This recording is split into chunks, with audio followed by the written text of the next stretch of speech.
Hello and बखैर रागले to all of you. मैं हूँ फ़खर यूसुफ़ज़ई और आप देख रहे हैं मेरा यूट्यूब चैनल। आज बात करेंगे बड़ी एक इम्पोर्टेंट साल चल रहा है इस वक्त। अगर हम देखें बहुत सारी जगहों पे, बहुत सारे कंट्रीज़ में इस साल इलेक्शन होने वाले हैं। पाकिस्तान का भी, हिंदुस्तान में भी, बांग्लादेश में भी और इसके अलावा यूएस में होने हैं नवंबर में। अगर देखा जाए तो दुनिया के एक बहुत बड़े हिस्से में इस साल इलेक्शन होने जा रहा है। बांग्लादेश में भी रिसेंटली इलेक्शन हुआ है और शेख हसीना वाजिद साहिबा की जो पार्टी है, उन्होंने चौथी दफ़ा मुसलसल जो अवामी लीग है, चौथी बार जो जनरल इलेक्शन है, उसको जीता है। लेकिन इस इलेक्शन का इस रीजन पे क्या इम्पैक्ट हो सकता है, वर्ल्ड वाइड क्या बात हो रही है और हिंदुस्तान के लिए, इंडिया के लिए इसकी ख़ास अहमियत क्यों है? उस पे आज हम बात करेंगे। और दूसरी चीज़, शेख हसीना और मोदी साहब के दरमियान जो सिमिलैरिटीज़ हैं, वो क्या है? वो आज आपको बताएँगे। और इसकी डिटेल में जाने से पहले आपसे रिक्वेस्ट करेंगे कि जिन-जिन लोगों ने मेरे चैनल को सब्सक्राइब नहीं किया, प्लीज़ चैनल को सब्सक्राइब करना, बेल और लाइक का बटन दबाना ना भूलें। बांग्लादेश में शेख हसीना की जीत इंडिया के लिए ख़ास अहमियत क्यों रखती है? आज हमारा ये बड़ा इम्पोर्टेंट एक टॉपिक है। बांग्लादेश की मौजूदा प्राइम मिनिस्टर शेख हसीना की जमात अवामी लीग ने मुसलसल चौथी बार आम इंतखाबात में कामयाबी हासिल की है। बांग्लादेश के इलेक्शन कमीशन के मुताबिक अवामी लीग को 50% से ज़्यादा वोट मिले हैं। अभी रिसेंटली ये मतलब कुछ 5-6 दिन पहले ये वोटिंग हुई और तो अवामी लीग को जो जब इलेक्शन स्टार्ट हुआ या वोटिंग स्टार्ट हुई, तो यकीन था शेख हसीना साहिबा की पार्टी को, यानी अवामी लीग को, कि वो लोग जीत जाएँगे और वो जीत भी गए।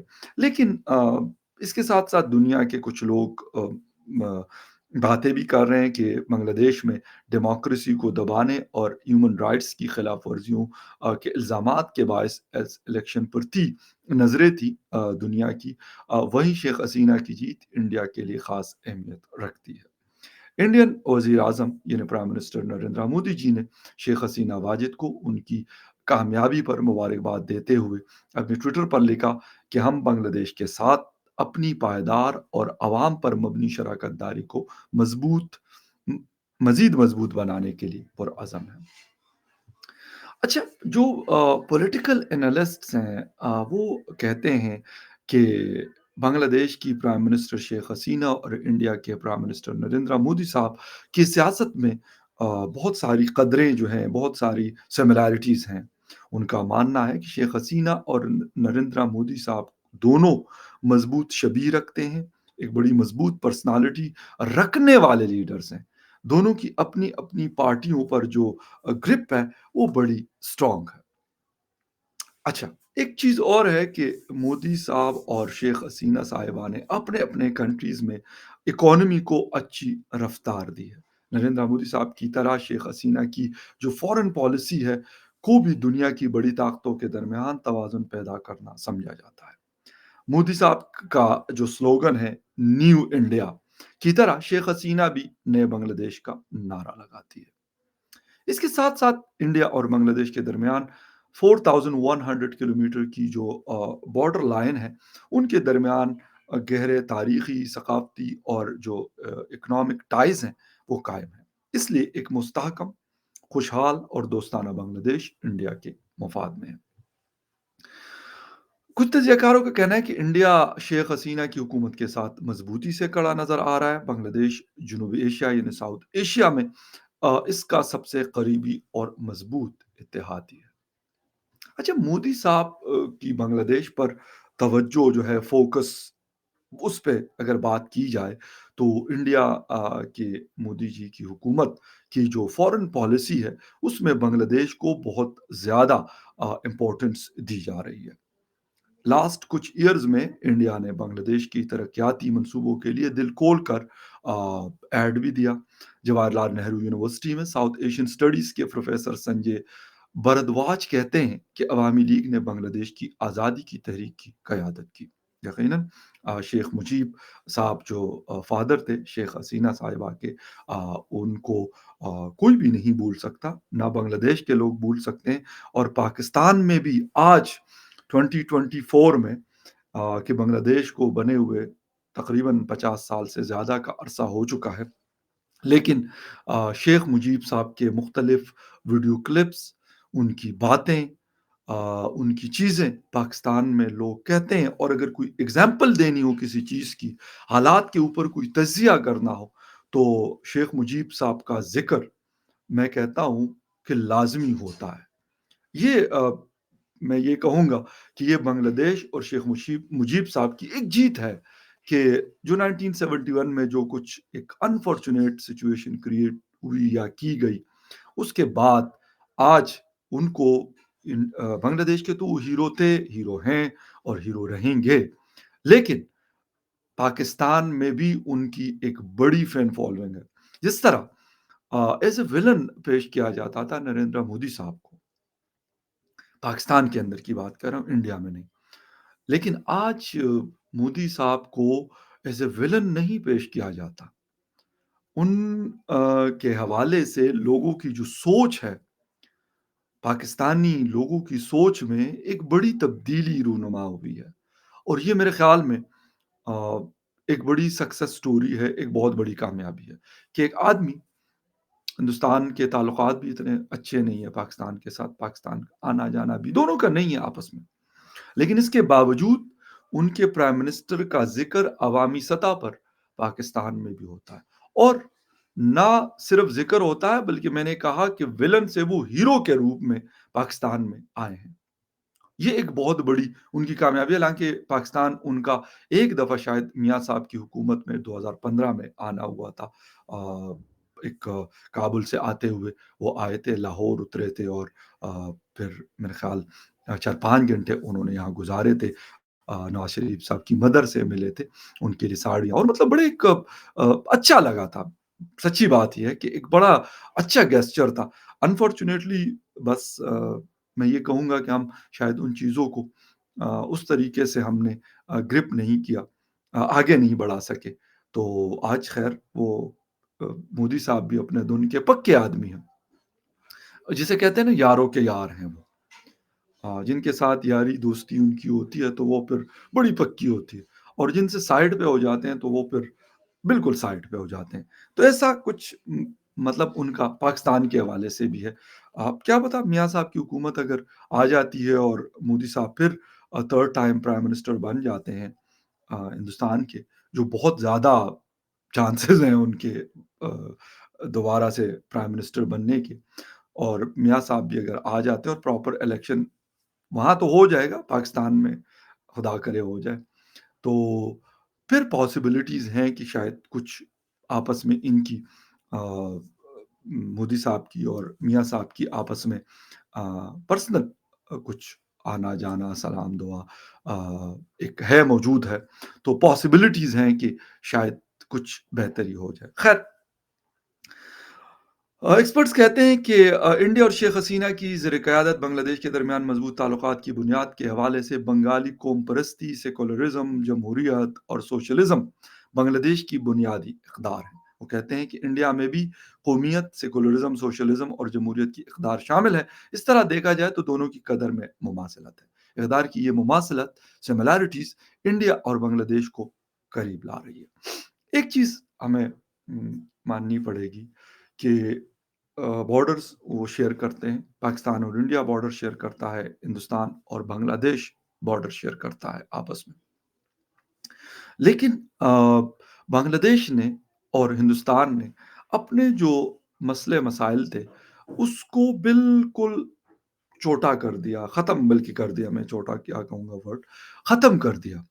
مودی صاحب نے میں مجھے یاد نہیں ہے، 1-2 سال پہلے کی بات ہے، پتہ نہیں کوئی میرے شو میں آئے ہوئے تھے، ہندوستان کے کوئی پینلسٹ تھے، مجھے یاد نہیں ہے، لیکن انہوں نے ایک بات کی کہ ہمارا معاملہ تھا، بارڈر ڈسپیوٹ تھا، تو کہتے ہیں کہ انڈیا نے کہا کہ یار ٹھیک ہے یار، آپ اپنا بارڈر آگے لے آئیں، جو کچھ علاقہ تھا، پتہ نہیں کتنا علاقہ تھا لیکن ایک بڑی ایریا تھا، انہوں نے کہا یار لے آؤ، کوئی فرق نہیں پڑتا ہمیں۔ اب اس ایک بات کے ساتھ، ایک جسے کہتے ہیں اسٹیپ کے ساتھ، ٹوٹلی جو نوعیت ہے تعلقات کی وہ بدل گئی۔ اب وہ بنگلہ دیش یہ کہتا ہے کہ یار اگلے نے مجھ سے زیادہ مضبوط ملک، زیادہ بڑی فوج، زیادہ اسٹرانگ اکانومی، زیادہ مضبوط ڈیموکریسی، زیادہ پرانی جسے کہتے ہیں کہ ایک سویلائزیشن، اس کے باوجود انہوں نے مجھ سے جھگڑا نہیں کیا۔ حالات کا ٹھیک ہے یار، یہ لے لو، ہمیں کوئی اتنا فرق نہیں پڑتا، تھوڑی سی زمین اگر آپ کو ہم دے دیتے۔ یہ یہ چیزیں آپ کو بڑا بناتی ہے، یہ آپ کو آگے بڑھاتی ہیں، اور پھر آپ کی جسے کہتے ہیں کہ بہت ساری چیزیں تبدیلی لے کے آتی ہے۔ اچھا، شیخ حسینہ فورتھ ٹائم بن گئی، اور پرائم منسٹر مودی جی جو ہے ان کا چانس ہے کہ وہ تھرڈ ٹائم بنے، اور اگر وہ بھی تھرڈ ٹائم آ جاتے، اگر ان کی پارٹی، ویسے مجھے نہیں لگتا کہ وہ ہار جائیں، کوئی چانسز میرے خیال میں کوئی 1-2% یا 3% تو ہو سکتے ہیں، لیکن 90+% ان کے جیتنے کی ہے۔ تو میرے خیال سے یہ جو تعلق ہے، یہ جو ٹائز ہیں، یہ مزید مضبوط ہوں گے۔ لیکن ہم لوگ بنگلہ دیش کے ساتھ جو کچھ بھی ہوا، اکثر حامد میر صاحب ذکر کرتے ہیں کہ ہمیں معافی مانگنی چاہیے، اور کہتے ہیں ہم نے کہا بھی تھا کہ ہم مانگیں گے۔ پتہ نہیں کیا مسئلہ ہے کہ ہم اس پہ اتنے ڈٹے ہوئے ہیں اور یہ چیز نہیں کر رہے ہیں۔ اس کی وجہ یہ ہے کہ ایک بڑا مطلب بہتر ملک ہمارے سے الگ ہوا ہمارے آزادی کے بعد، کوئی 25-26 سال کے بعد، اور اس وقت بھی میں نے ابھی بنگلہ لینگویج میں ایک کلپ میں نے دیکھا، انگلش سب ٹائٹل اور اردو سب ٹائٹلنگ کے ساتھ، شیخ مجیب الرحمان صاحب کا، اور مجھے بڑا دکھ ہوا کہ یار اس وقت تو ہم نہیں تھے، لیکن وہ آدمی، وہ بڑا کمال آدمی تھا، یقین کریں۔ لوگ کہتے ہیں وہ یہ تھا تو ٹریٹر تھا تو فلاں تھا ڈمکاں تھا، جیلوں میں ڈالا، زیادتی کی گئی ان کے ساتھ، لیکن وہ آدمی، میں کہتا ہوں نا، میں مودی صاحب کی بات کر رہا ہوں کہ دن کے پکے ہیں، جس چیز کی ٹان لیتے ہیں نا وہ کر کے چھوڑتے ہیں، پھر نہیں دیکھتے کہ کیسے ہوگا، وہ کہتے ہیں کہہ دیا کر کے رہیں گے اس کو، اور کر کے چھوڑتے ہیں۔ اس طرح کے شیخ مجیب صاحب نے کہا، کہتے ہیں کہ ہم نے پاکستان بنایا ہے، آپ ہمیں مجبور نہ کریں۔ اور یہ حقیقت ہے، یہ تو تاریخ کا حصہ ہے کہ جو پاکستان کی جو سٹرگل شروع ہوئی تھی وہ بنگلہ دیش سے شروع ہوئی تھی، اس وقت کا بنگال، اور اس کے بعد پھر ان لوگوں کے ساتھ جو زیادتیاں کی گئی، اور شیخ حسینہ صاحبہ بڑی مضبوط لیڈرز میں سے ان کا شمار ہوتا ہے، نہ صرف اس ریجن اپنے کنٹری میں بلکہ اب دنیا میں۔ تو وہ پاکستان نہیں آتی، بہت کم، شاید مجھے نہیں یاد آئی ہوں ایک آدھ دفعہ، مطلب I am not clear about it, مجھے یاد نہیں پڑ رہا، لیکن آ، ساری بات یہ ہے کہ انہوں نے بالکل جسے کہتے ہیں کہ کارنر کیا ہوا ہے۔ بنگلہ دیش کا ہائی کمیشن ہے یہاں پر، ان کی اپنی کوئی ایکٹیویٹیز ہوتی ہے، پہلے بنگلہ دیش کے جو ہائی کمشنر ہوتے تھے ان سے ملاقات ہوتی تھی، لیکن اب لمبا عرصہ ہو گیا کہ اس طرح کی کوئی ایکٹیویٹیز نہیں دیکھ رہے، وہ پاکستان سے وہ سائٹ پہ ہوئے ہیں، ہو سکتا ہے وہ نیپال، بھوٹان کے اوپر ان کا فوکس رہا ہو، لیکن ان کا اگر فوکس ہے تو وہ ہندوستان کے اوپر ہے، کہ ہندوستان کے ساتھ ان کے ٹائز خراب نہ ہو۔ اور ایک دفعہ میں بالکل شروع میں نے میڈیا جوائن کیا تھا، یونیورسٹی کا فریش گریجویٹ تھا میں، تو بنگلہ دیش کا ایک ڈیلیگیشن آیا تھا، ایک سینئر جرنلسٹ تھے، خیر وہ اس ٹی وی چینل پہ جہاں پہ میں کام کر رہا تھا، نیشنل ٹی وی، وہاں پر آئے ایک شو میں، میری ان سے بات ہوئی، تو جب میری بات ہوئی ان سے تو انہوں نے ایک بات مجھے کی کہ بیٹا میرے ساتھ ہندوستان کے حوالے سے کوئی بات نہیں کرنی، مطلب کیونکہ میں اس پروگرام کو پورے کو دیکھتا تھا، اسسٹ کرتا تھا، تو میں نے کہا رائٹ سر، ٹھیک ہے، میں اس کا جو بھی ریسرچ اور پورا ایک سسٹم تھا وہ پھر میں نے بتایا کہ میں نے کہا پوچھا کیوں، یہ میں آپ کو بات بتا رہا ہوں 2012 یا 13 کی، ایسے 10 سال پہلے۔ انہوں نے کہا بیٹا ہمارے ان کے ساتھ بہت تعلقات ہے اور ہم ان کو ناراض نہیں کرنا چاہتے، یعنی یہ पॉइंट देके कि वो पाकिस्तान में बैठे हुए थे, बांग्लादेश से आए हुए थे और वो कह रहे हैं कि मैं कोई ऐसी बात नहीं करना चाहता। ये शो से पहले की मैं बात बता रहा हूँ कि उससे वो हिंदुस्तान में देखा जाए और कोई बदमज़गी पैदा ना हो। ये चीज़ सोचने वाली है, हमें इस पे सोचना चाहिए कि वो नाराज़ क्यों नहीं करना चाहते? उनको इसलिए कि वो हर तरह की सपोर्ट उनको यानी अपनी टेक्सटाइल को हिंदुस्तान ने साइड पे रखा। वो कहते हैं यार हमें नहीं चाहिए टेक्सटाइल वाला, ये आप लोग कमाओ इससे। हम आपको रॉ मटेरियल भी देंगे, कमाओ, कोई टेंशन नहीं। वो अपना जो टेक्सटाइल हालाँकि मैं कहता हूँ कि इस रीजन में कोई उनका मुकाबला नहीं कर सकता, लेकिन उन्होंने सिर्फ़ बांग्लादेश की मार्केट को स्ट्रेंथन करने के लिए बांग्लादेश को सपोर्ट के तौर पे ये सारा कुछ किया है। क्या हम ऐसी कोई चीज़ करेंगे? हम तो कहते हैं हम तो ख़ैर क्या मैं बताऊँ कि हम तो अपना ट्रेड एंड बिज़नेस को भी हमने काफ़ी नुकसान दिया है। लेकिन फिर भी मैं कहता हूँ कि क्या हम ऐसा कुछ करेंगे? किसी जो हमसे कमज़ोर मुल्क हो उसकी मैं बात कर रहा हूँ। वैसे तो हमें खुद बड़ी सख्त ज़रूरत होती है, लेकिन ये है कि फिर उसके बावजूद मसला ये है, सबसे बड़ी बात ये होती है कि हमें तो खुद इन चीज़ों की ज़रूरत है, लेकिन फिर भी जिस तरह कुछ ऐसी कंट्रीज़ होती है जिसको सपोर्ट किया जाता है, कुछ थोड़ा बहुत ले-दे किया जाता है इस सारी चीज़ों का, तो वो नहीं है अनफॉर्च्यूनेटली। सबसे बड़ा इश्यू ये है हमारे साथ। फिर हम कहते हैं जी बांग्लादेश वालों का ताल्लुक हमसे अच्छा नहीं है, वो हमसे बात नहीं करते, उनके दिल में से वो बात नहीं निकली। मुझे एक बात बताएँ कि अगर किसी के साथ भी ऐसा कुछ हो जाता, अगर लेट्स सपोज़ मैं कहता हूँ हमारे साथ ऐसा कोई करता, तो क्या हम भूलते उस चीज़ को? और फिर उसके बाद भी बहुत सारी चीज़ें जिस तरीके से कहा गया कि जी पाकिस्तान माफ़ी माँगेगा और माँगनी चाहिए, क्या मसला है? एक तो अलग कंट्री बन गया तो भई हमें क्या हो जाएगा? इससे हम छोटे नहीं होंगे, बड़े हो जाएँगे। नरेंद्र मोदी साहब, उनकी टीम सारा फ़ोकस है, हालाँकि बांग्लादेश उनके मुकाबले में बहुत मामूली सा मुल्क है, अगर देखा जाए कंपैरिज़न की अगर बात की जाए तो। लेकिन नहीं, वो रिस्पेक्ट देते हैं। दीदी कह के पुकारा जाता है मैडम हसीना को हिंदुस्तान में। क्यों? वो मतलब एक बड़ा क्लोज़ ताल्लुक है मोदी साहब के साथ उनका। बड़ा यकीन है उनको उनके ऊपर। ये ऐसे नहीं हुआ कि ये बस वैसे ही हवा में कोई बात हुई और ये सारा कुछ हो गया, नो। इसके पीछे बहुत सारा टाइम, बहुत सारी मेहनत शामिल है। तो एक-दूसरे को वो रिस्पेक्ट करते हैं और उस रिस्पेक्ट की वजह से दोनों के अंदर बहुत ज़्यादा वो क्लोज़ हैं, आपस में एक-दूसरे को सुनते हैं, एक-दूसरे के हवाले से कोई चीज़ है, तो आराम से बैठ के कर लेते हैं। आपको याद होगा 1-2 साल पहले वहाँ पे कुछ इंसिडेंट्स हुए थे, मंदिर वगैरह पे हमले हुए थे, ये सारा कुछ हुआ था। किस तरीके से खुश असलूबी के साथ उसको सॉर्ट आउट किया गया।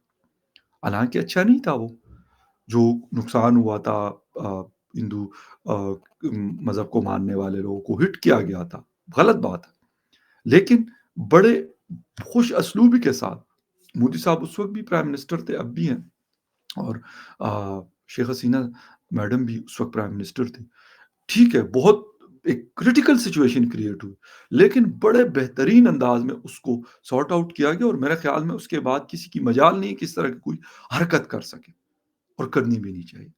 ये चीज़ें होती हैं कि जो ग्रेजुअली आप सबसे पहले अपने हम हिंदुस्तान के साथ कर सकते हैं कि उनका जो ट्रस्ट है, हम गेन करें जो तोड़ा गया है।